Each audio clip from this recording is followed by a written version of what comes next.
สำบายดีเด้อพี่น้องเด้อมื้อนี้กลับมานินนกเด้อ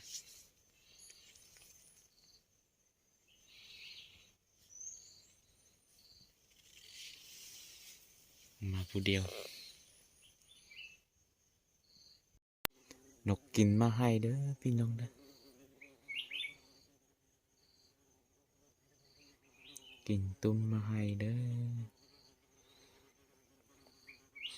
นี่ประมาณ10 เมตร